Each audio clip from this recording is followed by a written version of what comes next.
Hey, what's up, everyone out there? Thank you so much for joining another Addicted Fishing podcast. I'm leading the charge on this one. Cam's sitting next to me scrolling on Facebook on his phone, just like he does 99% of the time. I'm finding relevant information to the conversation that we're about to have with the podcast. Excuse me.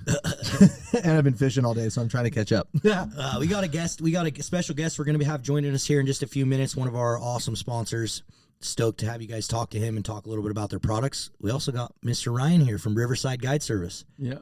He's been grinding away, fishing his ass off. Both these guys have. They both look like they've been sitting out in the sun for days on end. And yeah, a little wind in there, too. Enjoying it, though. Wind burn. It's finally getting to where, like, it should be. Yeah. The fishing's finally getting good, huh? Yes. That's good to know. That's good to know. Now I can start going.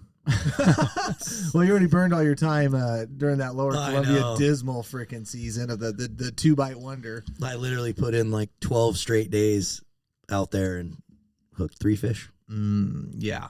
Like I said, if you're 2 fishing it, you were a freaking hero. Yeah. Yeah, it was the toughest Lower Columbia season I've ever seen, you know, just cold water and too much bait in the river and not enough fish. Death by 1,000 cuts. Oh, and a few seals, too. Yeah, there's a couple of those. Those didn't help. Yeah. Are they up in any of the areas you're fishing? Or? Yeah, I seen them twice this week at Wind River. I've seen them in twice at Drano in the circle. You got to be kidding me. No. I can't believe they haven't been dealt with by our local Tribal members? tribal members of the gorge. Well, I'm sure they're working on it, but there's probably so many they can't keep up with it. That's true. Unreal. They're going right through the dam, right through the fish lock. And the ones I'm seeing, they're not that big, but they're definitely sea lions. They're just like Smaller ones. teenagers, you know? Yeah. Yeah. So if you guys are out there listening, you're not from this area, because I have a feeling we got a few people not from this area. We got a big sea lion predation problem out here. They've just been overpopulated. They got put on the endangered species list. I don't know when, but whenever they did that, 50 years ago. it's just the population is absolutely exploding, and it's just like everything our government does. They don't really know how to manage it. Yeah, it's funny you say have they're no on the idea. endangered list, but I hear they're 300% above what the expectation is for the Columbia River. Correct. Yeah, the numbers were like something like 30,000 above kind of what they thought they were looking for back in some of the original plans. The bottom line is, like Marlon said, it's a complete inept fisheries department, complete inept NOAA department that they don't know what to do, and they can't manage themselves out of a wet paper bag. And the problem is eventually one of two things is going to collapse. The salmon runs are going to collapse because of predation, and then they're going to collapse, and then we're going to end up with nothing, or they're going to have to figure out what to exactly do about that. We've made it too easy for the sea lions, and once again... Yeah, well, it's Once already again. taken out our Lower Columbia sturgeon season, which, Yep. you know, years ago they didn't even eat sturgeon. They just showed up when the salmon showed up. Now they've learned that there's year-round food and they don't even leave. And they killed our spawners, and you all that are disappointed about that Astoria freaking season being closed down and all the Lower Columbia below Bonneville keeper sturgeon fishery, well, you have 2 places to turn your angst to, and that is not necessarily the seals. They're just doing what seals do, but the department managing it. Exactly. Terrible. Crazy. It Moving really on. is crazy. Yeah, moving on. I think it's time we got to bring our guest in here. Yes. Or if not, we're going to get on this really big Oh, yeah, it'll spiel keep about... going. I'm stopping myself We'll right start now. talking about how we're going to shoot all the sea lions and all this stuff. So we're not going to get down that road. So, special guest, how about you just go right out the gate and just introduce yourself? Hey, everybody. My name is Ryan Lilly. I am the brand evangelist for Old Town Watercraft. We make canoes and kayaks here in Maine since 1898. So thanks for having me. Yeah, and that's one of the things that's always been super interesting to me is just how long, like, if anyone's looking for an interesting read, just go read about just Old Town in general. Like, their history is pretty incredible about how long they've been around and what they've been able to accomplish and do just in the U.S. It's really, really cool, man. It's one of my favorite things about your guys' brand. Yeah, we've been around the block for a long time, and we've just got such a cool storied history. And, innovation's really kind of been core to who we are since the beginning, and kind of how we've charted our course over the last 125 years is pretty cool. And I'm really proud to share the story. So however much you want to know, I'm happy to kind of fill you in on the elevator of our brand history. Yeah, so let's start it out quick. So if any of you guys are out there listening, you didn't know, obviously Old Town's one of our sponsors. We've been working with these guys for a couple years now, and they sent us a few kayaks. We've been putting them to use. Probably Jordan's been using them more than more than most of us, but we've loved these things. It just allows us to get versatile in all these little fisheries that we didn't have them before. You know, hover fishing and just in the Drano bubble and just any of these areas, like having a kayak like that makes you insanely versatile, especially with that autopilot right on the front of the kayak. Yep. I had the chance to come out a couple of years ago and fish Drano and the Columbia in the kayaks. And it's just, you know, I'm so used to fishing them here on the East Coast, salt and freshwater, and it was really fun to kind of put them to work out in your waters and just see how they excel and do such a good job. Did you guys get some fish when you were out here? We did. Yeah, we did. We ended up catching, I don't know, the group, probably we averaged 6 or 7 fish per troll. We were out there for 2 or 3 days, so we ended up boating 20 or more fish as a group. Nice. It was a good time. Yeah, really good time. And what was your experience? What was your initial feeling of catching a Pacific Northwest salmon? Oh man, it's incredible. It's, you know, I've had the chance to chase kings on Lake Michigan and the Pacific Northwest, and it was really cool just to kind of compare and contrast, even though, you know, same species, just the different location and how they behave and what they hit, what they're interested in is just completely different and unique. So it's fun to kind of relearn when I came to the Pacific Northwest, how you do it with the cut plugs and the scented baits and things like that. It's all kind of like a jerk bait bite on Lake Michigan. So it's really unique and fun. And what was really kind of stood out to me is, you know, as an East Coast guy, you know, I couldn't imagine the animosity and the aggression I would face with fishing that close to people. And you guys are trolling past each other, high-fiving each other, and it's like, it's such a cool, I mean, you get hung up in someone's line, they're like, that's cool, man, I'll help you out. I mean, somebody would get shot.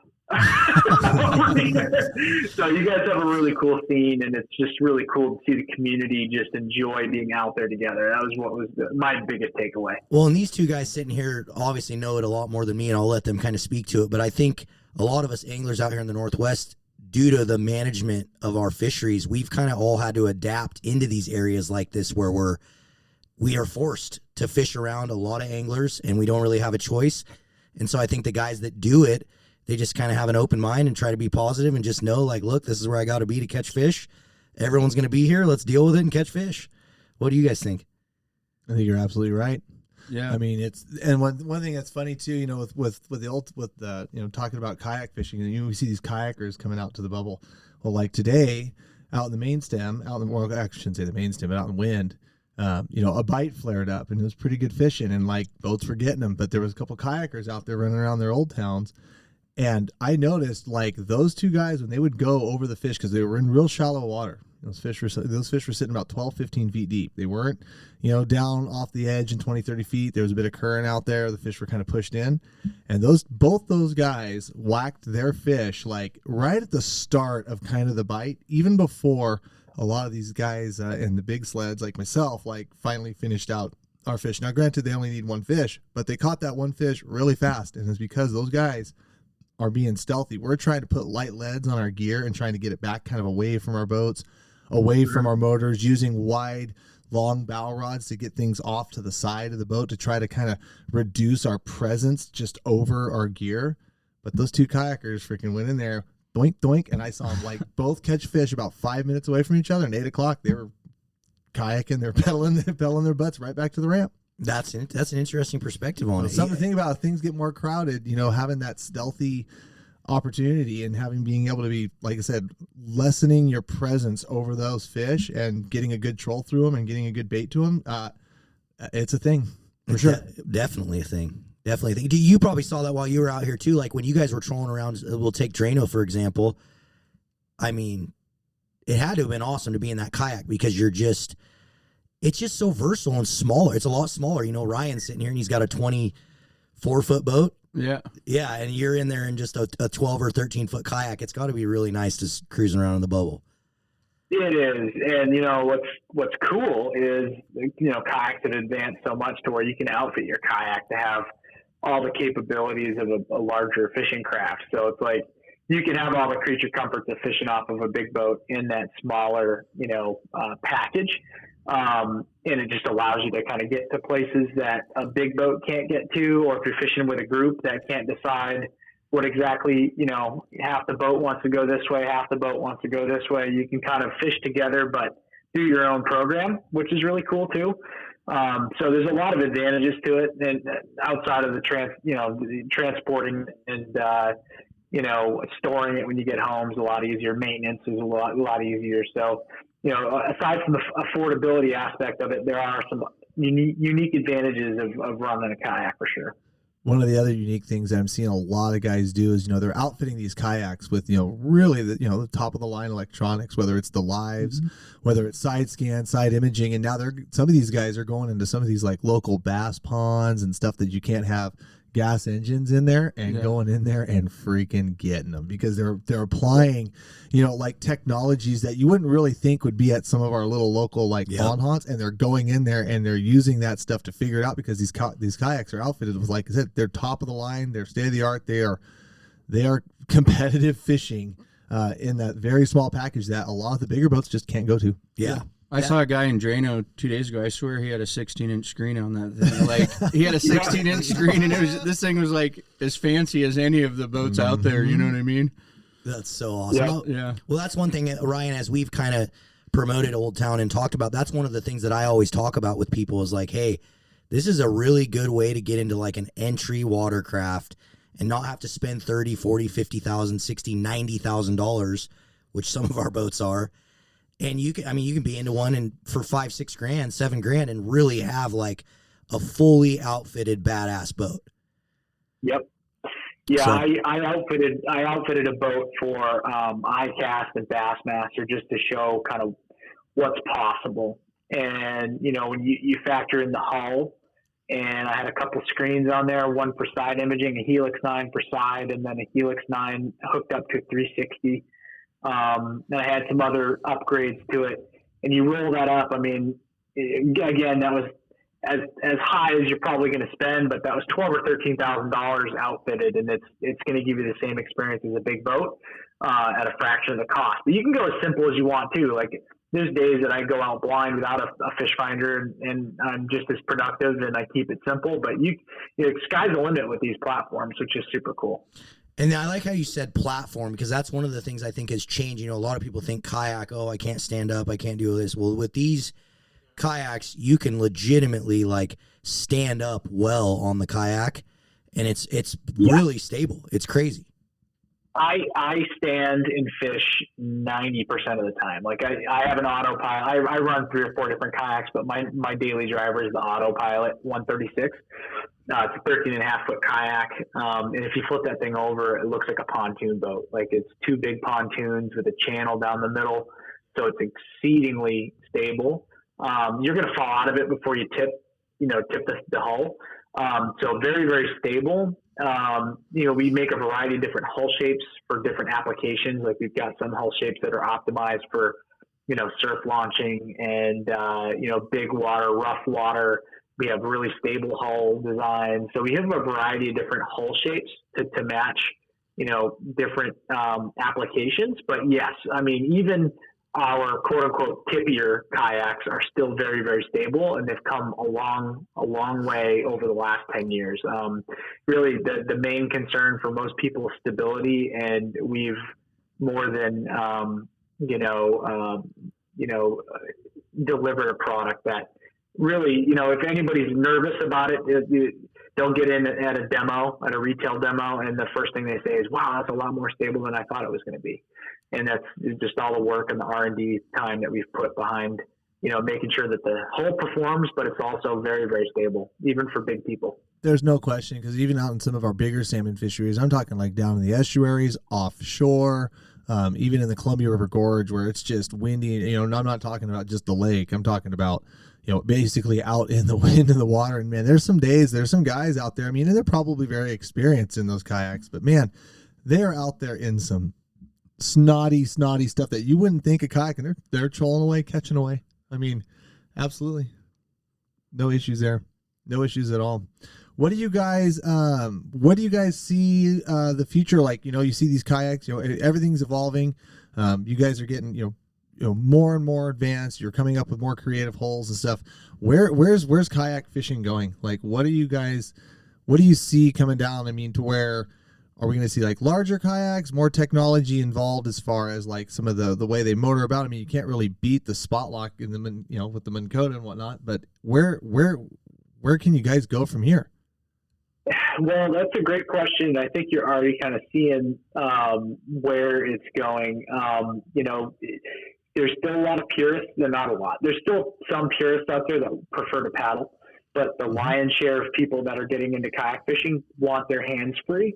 So that's, answered by either pedaling or motorizing your kayak experience. And that's primarily what we're selling the most of these days is, propulsion kayaks. So I think you're going to see advancements in pedal, and you're going to see advancements in motorized kayaks, and you'll see improvements and optimizations down the road from not only us, but from some of our competitors, as well as people want, the best experience ever, to where they don't have to worry about managing their boat or controlling their boat, but focusing on fishing. So, we've got the privilege of being a part of the same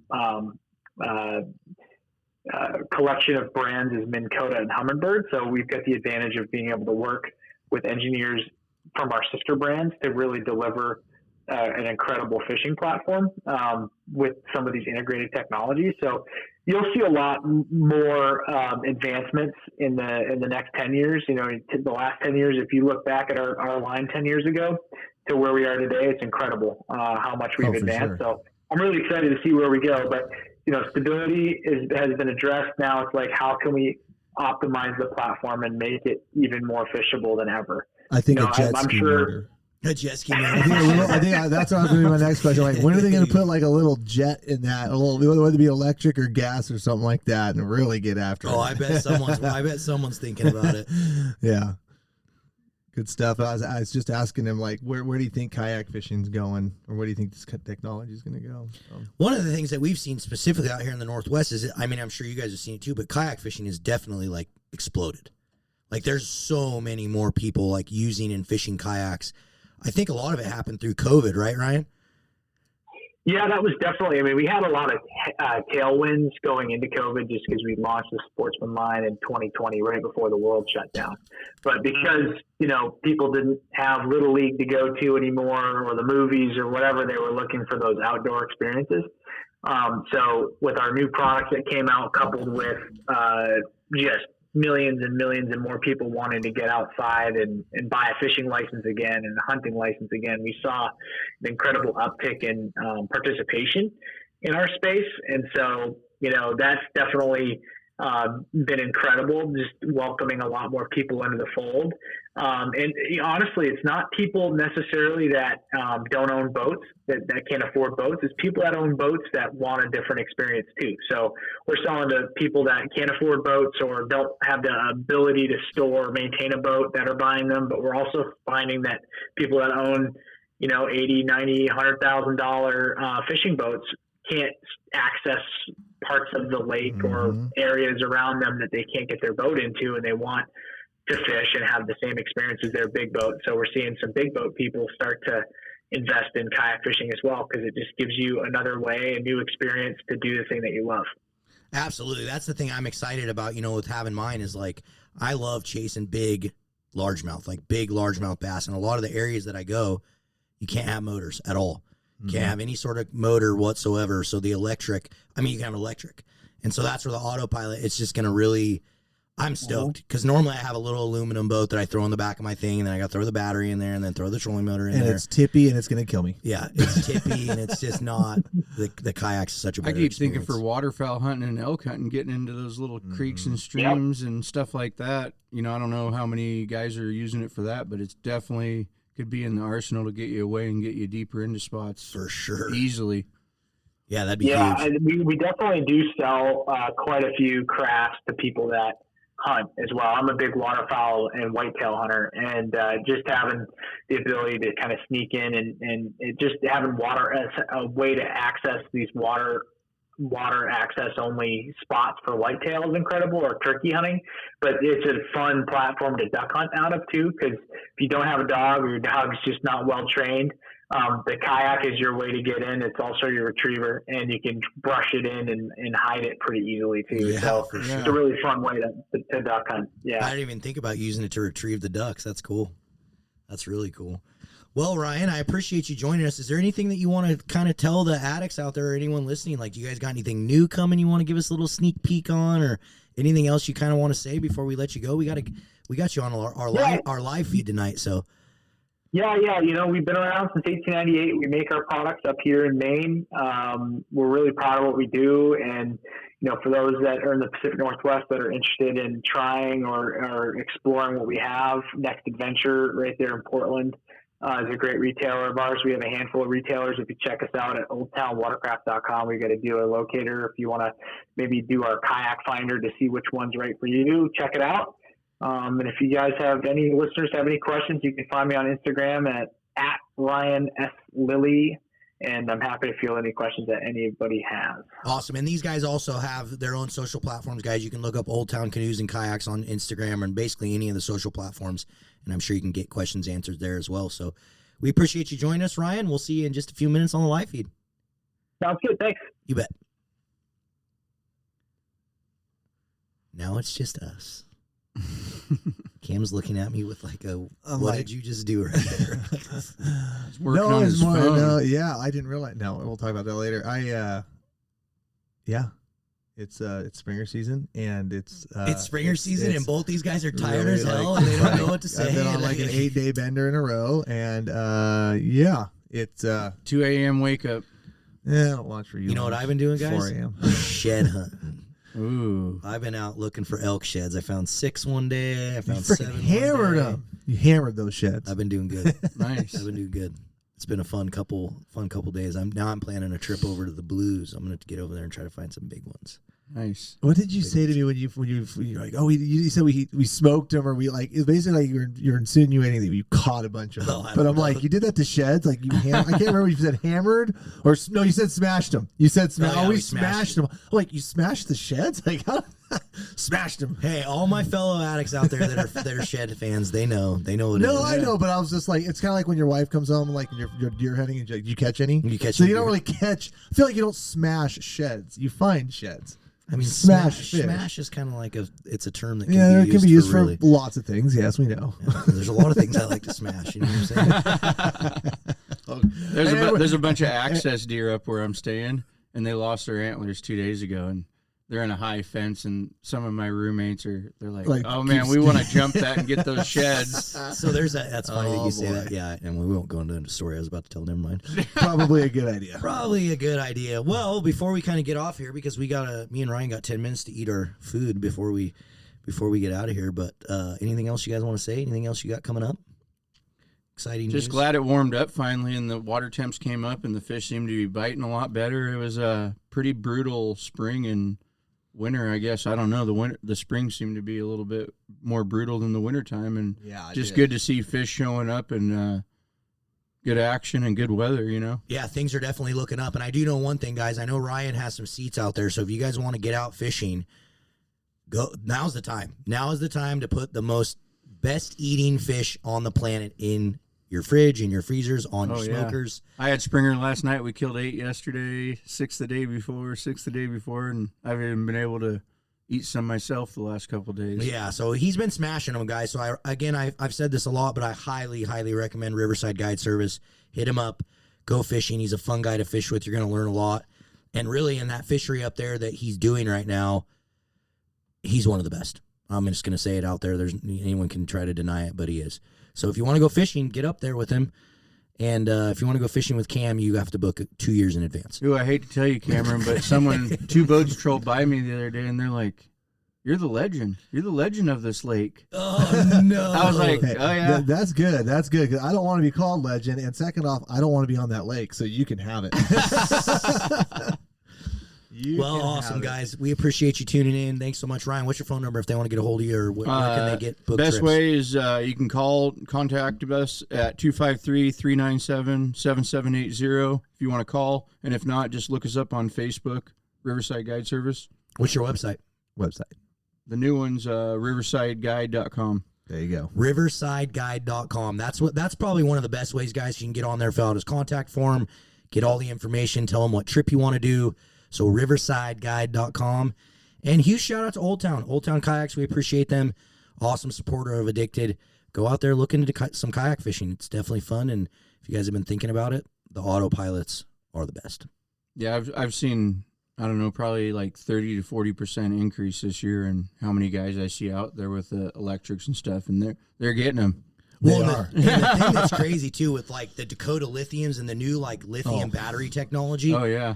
It's like, dude, you could sit out there and troll in the bubble for 2 days straight without having to do anything with your battery. Oh yeah, that's a game changer. Yeah. Just the lightness and the batteries and everything, and like you're saying, it's just get out there and get them now. Cool. Well, we appreciate you guys. Thanks so much for listening. Thanks so much for watching. We'll see you on the river.